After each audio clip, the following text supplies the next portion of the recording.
The warrior is the archetype of disciplined action in service of a transpersonal commitment.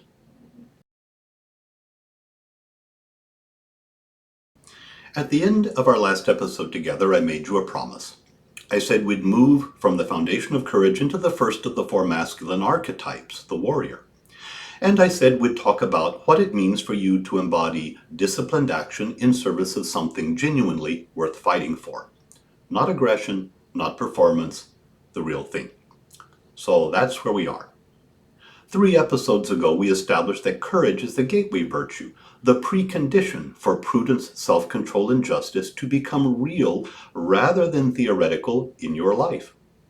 2 episodes ago, we sat with the fact that knowing this is not enough, that theory without practice is the theology of demons, as St. Maximus the Confessor puts it. And last episode we said that the work I'm inviting you into is not the work of fixing yourself, because you are not a problem to be solved. You are a man to be forged. Virtue is what you were made for, not something we're imposing on you from the outside. Good. That's the ground we're standing on. Now the question becomes, what does courage actually look like in a man? What is its shape?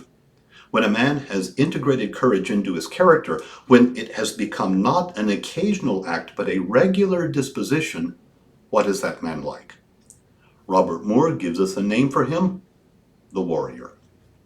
Now, before we go any further, let me say something about what the warrior is not, because in our culture this archetype has been so badly misunderstood that the word itself sometimes does damage.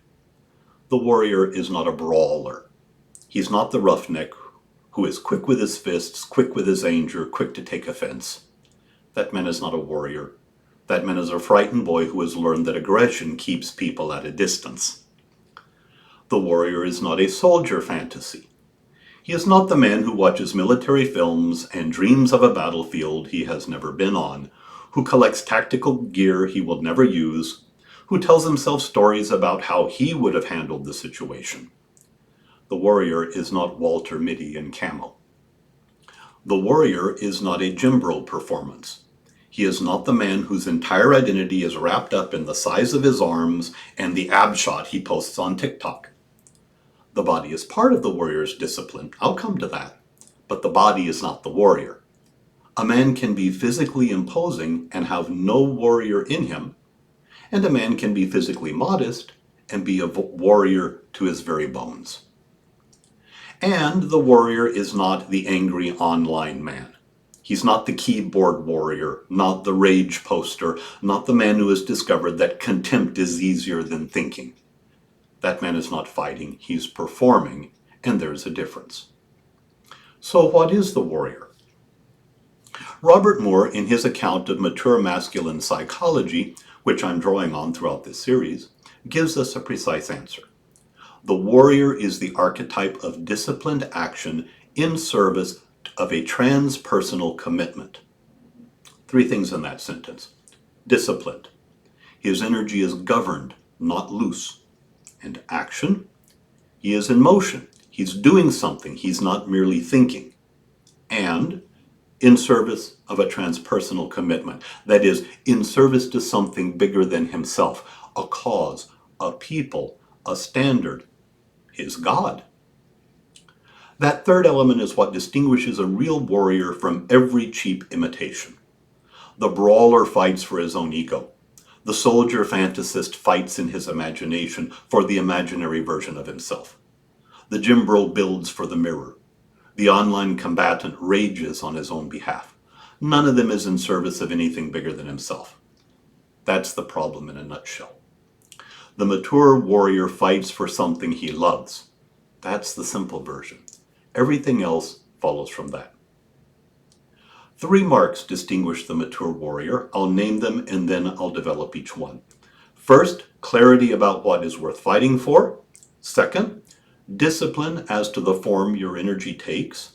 And third, service as to the direction your energy moves. So first, clarity. The mature warrior knows what he's fighting for, and he can name it. Not in vague language, not in the abstract. Specifically, he can tell you the names of the people he is trying to protect. He can tell you the standard he's trying to uphold. He can tell you the work he has given his life to and why. If you ask him what he's fighting for, he doesn't hesitate and he doesn't bluster. He tells you. And the answer is a real answer, with edges, with names, and with weight. The man without that clarity has no warrior in him, however much he postures, because the warrior's energy without an object isn't a warrior at all. It's just aggression looking for something to land on. Aristotle is exactly right about this. He distinguishes courage from the merely spirited, from the man who is full of force but has no judgment about where to direct it. Think, all thrust and no vector, or all foam and no beer. That kind of spirit without practical wisdom is not a virtue, it's a hazard. The mature warrior is not just spirited, he is spirited and aimed. Now let me say this directly. If you can't finish the sentence, I am fighting for, that's your first piece of work. Not finding a better answer, just being able to finish that sentence honestly. Too many men can't. They have outsourced the question they're fighting for whatever their job tells them to fight for. They're fighting for whatever their algorithm tells them to be angry about. They're fighting for nothing in particular, which is why their fighting has no force. The second mark, discipline as to the form your energy takes. The mature warrior is governed. His force is contained, ordered, channeled. He is not a man at the mercy of his own appetites for food, for sex, for drink, for attention, for comfort, for outrage.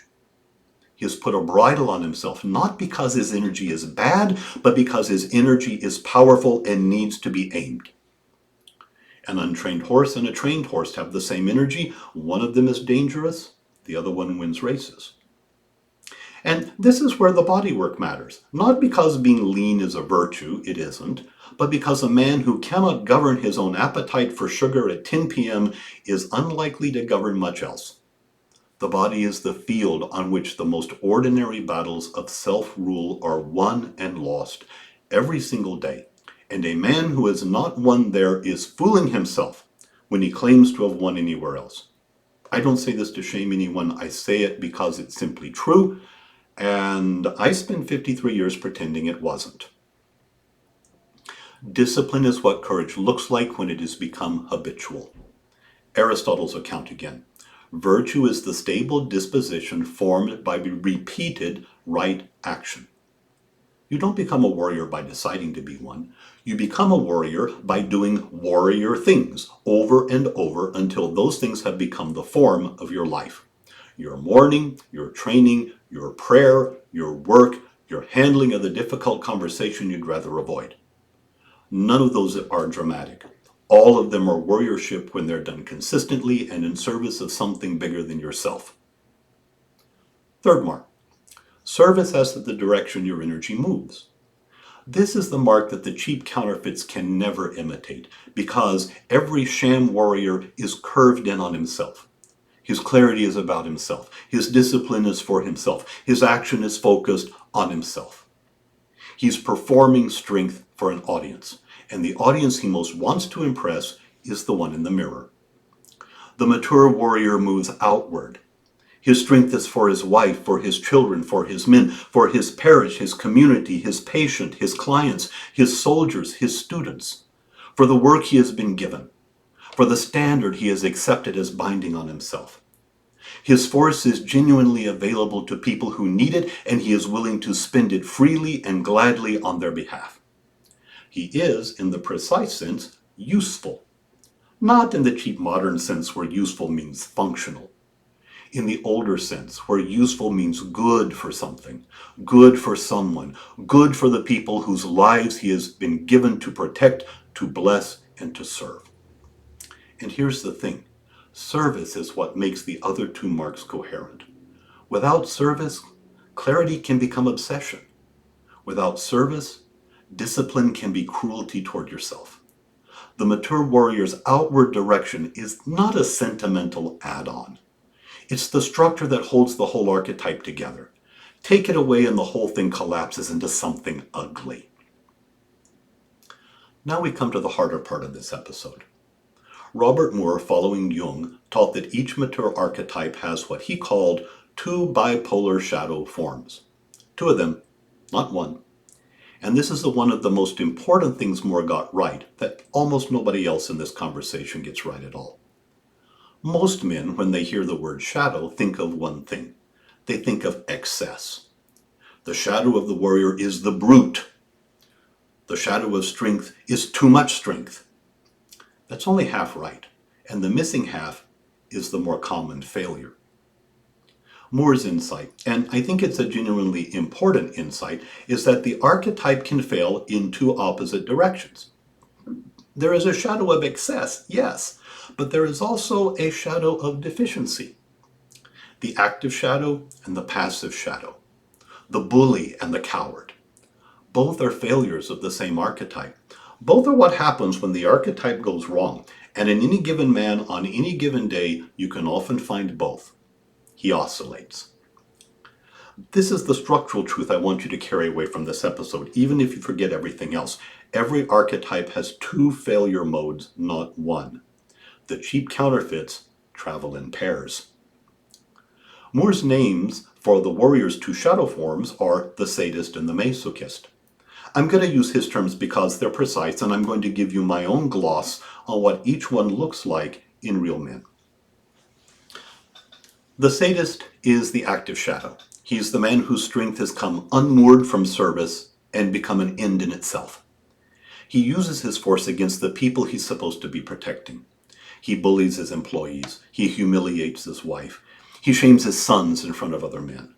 He's contemptuous of weakness wherever he finds it, including in himself, which is why he is so brutal about it in others. He calls this honesty. He calls this strength. He calls this not being soft. He is, in fact, a frightened man who has discovered that cruelty keeps the world at a distance. And he is everywhere. He is the boss who tears down a subordinate in a meeting. He is the father who calls his crying son a sissy. He is the man in the comment section whose every post is dripping with contempt.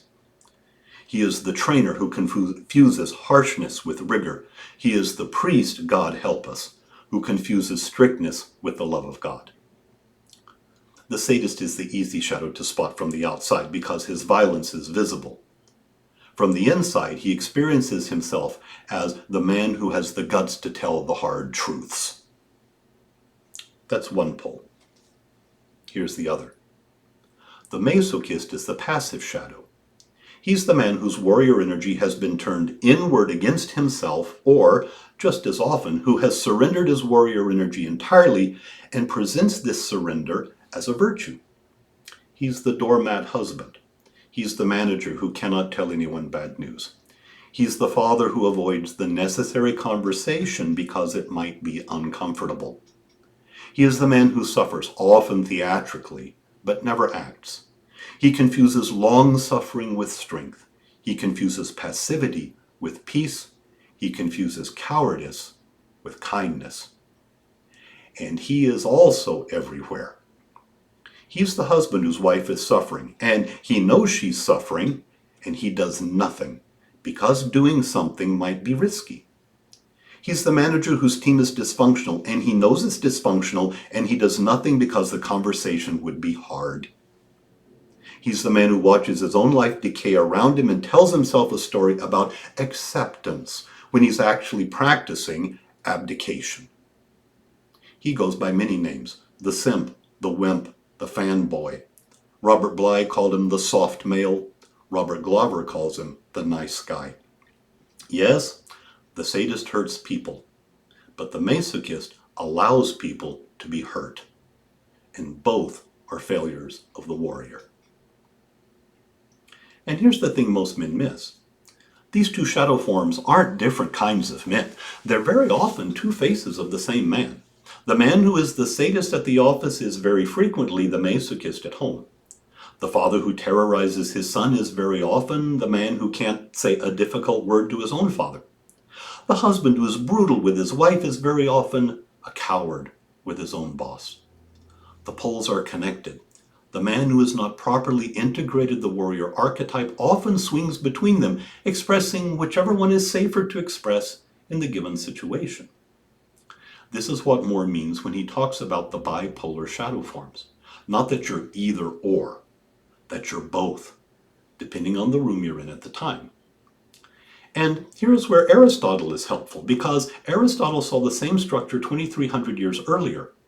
Virtue, he said, is the mean between two opposite vices, the vice of excess and the vice of deficiency. Courage is the mean between recklessness and cowardice. The brave man is neither the man who fears nothing, nor the man who fears everything. He is the man whose fear is properly calibrated to what actually deserves fear. Moore, who might have been reading the Nicomachean ethics when he developed his archetypal theory, recovered something Aristotle had already named. The mature warrior is the mean. The sadist and the masochist are the two extremes. I'll have more to say about that structural parallel in a future episode because I think it's one of the most useful things to see clearly. For now, take this much. The warrior fails in two directions, not one. Wherever you find a man who is bullying, you will, with very little digging, find a man who is also avoiding. They tend to go together. Now, I want you to do something with this. Don't treat the sadist and the masochist as descriptions of other men. They are descriptions of men you know, sure. They're descriptions of your father, possibly your boss. Some man in your life who has caused damage to people you love. Those identifications are easy. Make the harder one. Which shadow form is yours? Most men, when they're honest, have a dominant pole and a recessive pole.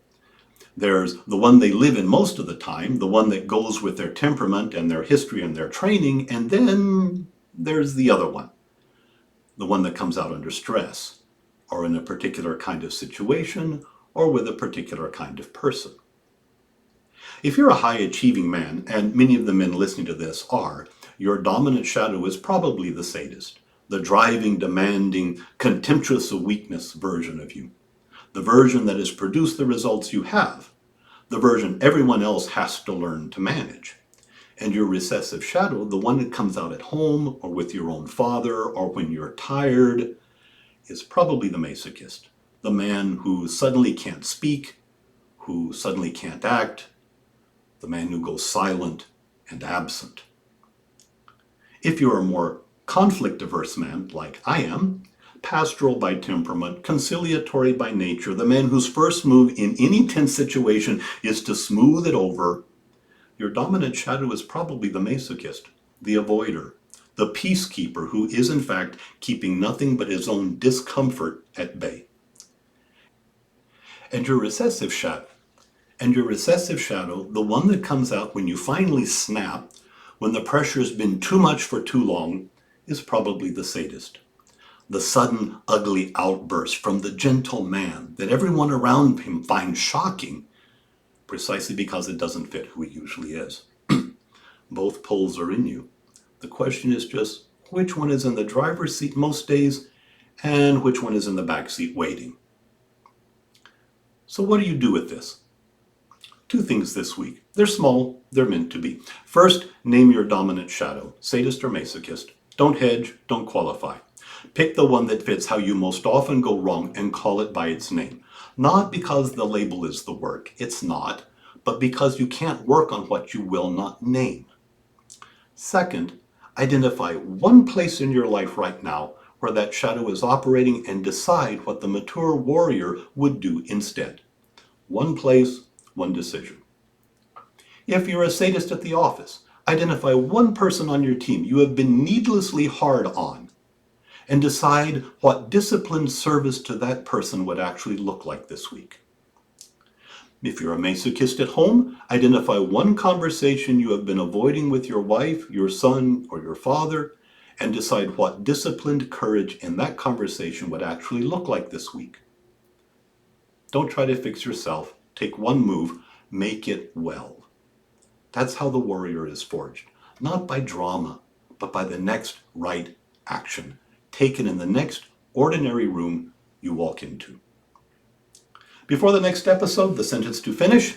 The thing I most need to fight for that I have not been fighting for is...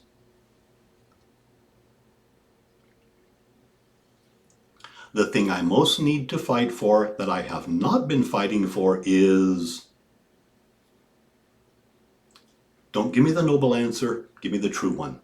Don't tell me what you think a man on a podcast about masculinity is supposed to say. Tell me what actually came up. Because whatever came up, whoever, whatever, however small, however unimpressive it might sound, that's where your warrior energy actually wants to land. And the fact that you've not been letting it land there is the diagnosis. Next episode, prudence, the virtue that aims you. Where courage gets you moving, prudence is what keeps you from running full speed in the wrong direction.